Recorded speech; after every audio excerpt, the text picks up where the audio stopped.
It's an everyday thing. It's an everyday thing. It's an everyday thing when you let your nuts hang. When I was 14, I had a train ran on me by 3 senior boys in high school. Wow. I was 14, one was 17, another was 17, and one was 16 years old. When I was 14, I got bullied a lot, so I didn't have any friends in school, and my home life was no better than my school life. I was the black sheep of my family, and I was severely mistreated in my home, and I was left out, neglected, and bullied in school. I walked to school every day by myself with my headphones in, listening to my music, and I walked home every day by myself. I never bothered anyone. I never talked to anyone. I was a very shy child. These boys were extremely handsome and very popular in school, and they also happened to have to walk every day to school, to and from. And one day, they decided to start speaking to little old me. Now you have to understand my perspective at this time. I was a nobody and nothing, both in school and in my home life. Nobody gave a damn about me, to the point teachers had to bring food to school, groceries for me at one point in time. And all of a sudden, the popular boys were coming up to me and talking to me while we were walking home to school together. Not only were they popular, they were attractive. All the girls wanted them. They were in ROTC, they played sports, they were light-skinned, they had the curly hair, the best fits, the flyest Jordans, and they were talking to me with my raggedy clothes, with my hand-me-downs, with my hot waters, with my hair all over my head, with my funky armpits. I felt like I was dreaming. I couldn't believe it. Like, this could finally be my chance. I could finally have some friends. I could finally be part of the popular crowd. I could finally be in, right? They told me that I was cool, that they wanted me to come over and play games with them. So that's what I did. One day I followed them home, walked right down the street with them to their house, and I went inside to play Call of Duty with them. I remember their home was much different from my home life. Their mom was in the kitchen cooking. Their aunts were in there. They was all chit-chatting. They offered me a plate. Their brothers and cousins were all in the room playing together. I was so amazed. I felt so welcomed. I felt so at home. I thought to myself, I never want this feeling to stop. I don't want to go back home to where I was at and get cussed out, yelled, and abused. This is amazing. I got new friends and maybe even a new family too. We played Call of Duty until the sun went down, and then his mom told me I needed to go home. As I was going home, he told me, come back. I'll sneak you in so that we can play the game some more. When it started to get dark, I obviously had to head back home. But as I was getting ready to leave, he came up to me and said, come back tonight. I'll sneak you in so we can play more of the game. 14-year-old me, who wouldn't want to play more of the game with one of the most popular boys in school? Come on now. So that's what I did. I came back. And we played the game. And then he leaned over and he touched me. And he kissed me. And he told me I was pretty. In my mind, it was like someone blew my head off. The popular boy in school just told me I was pretty and kissed me and likes me. That's what he's telling me. He likes me. Fast forward, and he's got my clothes off, and we're doing the whoop-de-woo, and I'm completely vulnerable.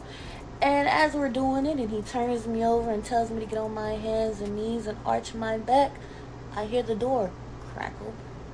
I look up in shock, gasp, thinking his mom has called us and we're about to be in so much trouble, but nope. It's his brother. He never stopped stroking me as his brother walked in. I sat there in disbelief, my mind racing. Mind you, I hadn't even had sex really before this. You know, a couple of little playful things here and there, but this was really my first full time going all the way. So now I'm wondering what's going on. Why hasn't he stopped? Do I stop? Do I lay here? Do I tell him to stop? I don't really know. His brother walks in, he never stops stroking, and then he leans down and whispers in my ear, can my brother get a turn? I don't really know what to say. I don't know what to do. Do I say no? Do I say yes? I mean, I should say no, right? Can your brother get a turn? I don't even know your brother, but finally have some friends. And their family's really nice to me. I hate to mess this up. So him and his brother get a turn. But then the door cracks open again. And here comes his cousin. Ain't no fun unless we all get some, right? That's what they told to me. I'll spare you all the details of my sad sob story, but let's just say fast forward, everyone has their fun, I guess. And it's time for me to go home. And I'm confused. And I'm ashamed. And I don't really have anybody I can talk to about it. I don't know what I just did. And I don't even know if I liked what I just did. Anyways, because I know this video is getting long and you guys probably don't want to hear all the details. Long story short, back then, I didn't realize that I was a victim. I didn't realize that that was a manipulation tactic. I didn't realize I was targeted. Back then, I was just ashamed. I felt like I had been a whore, a harlot. I felt disgusting. I felt like it was my fault. I felt like I should have moved smarter. And I also, in the same breath, felt like, finally, somebody loves me. Somebody wants me. Finally, I'm pretty enough. Finally, I'm good enough. And it was two confusing different feelings. And now that I'm older, I really understand what was going on. And I'm just making this video to spread awareness for the other girls that may have had the same thing happen to them, or may have gone through similar things and were always too ashamed to bring it up or speak their truth. You were a victim. What it do, everyday people, man? It's your boy PJ. Today we back with another lit video. Back in the confessional. And I don't know if we gonna be lit on this one, but we gonna be here, man. Shout out to my everyday people who rock with me every day. Make sure you guys like, comment, and subscribe to this video. Let me know your thoughts down below in the comment section. I don't even care about this right now. I ain't gonna promote shit.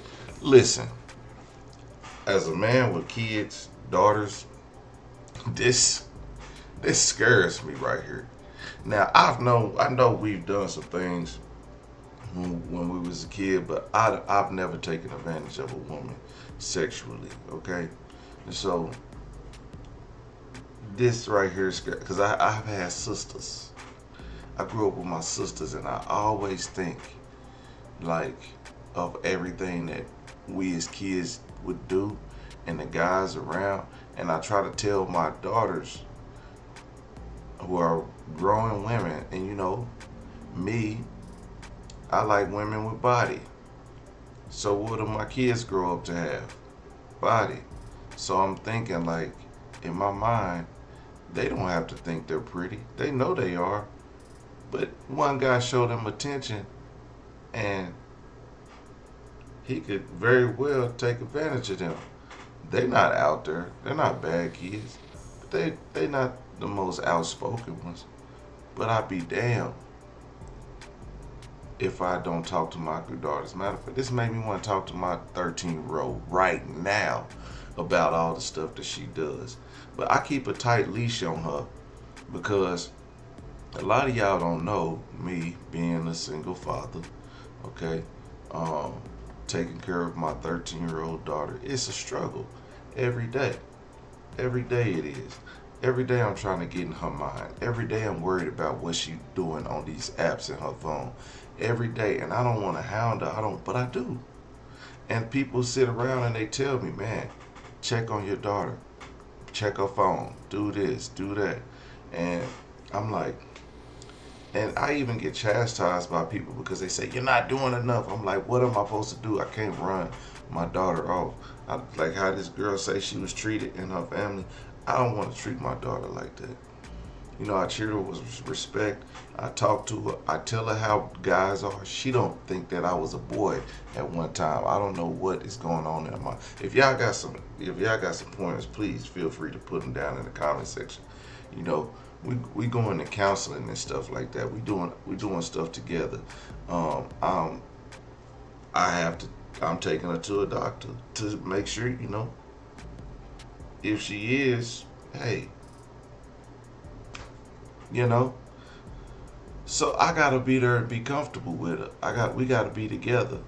I'm not gonna pull no TI stuff. All I'm saying is I want to protect my daughter. I want to know where she is in life. I want her to be prepared. I don't want to leave her to the world, because that's the worst fear that a man can have, is your daughter getting taken advantage of and a whole train being ran on her. Not because, one, because she felt lonely, but it's her home life too. It starts at home. She needed friends. She wanted she saw everything that was good happen to them. I'm telling you right now, those boys that did this to her probably didn't talk to her when she got back to school. And they probably told everybody around that they did this. So she might have felt a lot of embarrassment after that. We don't know all the traumas, but this really, really breaks my heart to hear this story. And like I said, a lot of these, I didn't watch this prior to this. I just saw it. I figured I'd react to it, you know. And like I said, I'm kind of glad I did, because it puts a lot of things in perspective.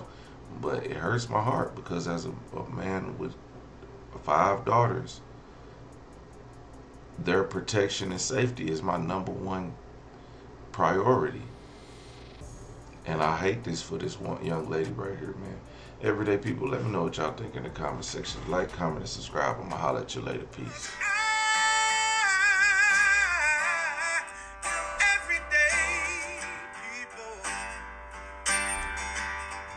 Day and night. For some women, it can start working in as fast as 1 week.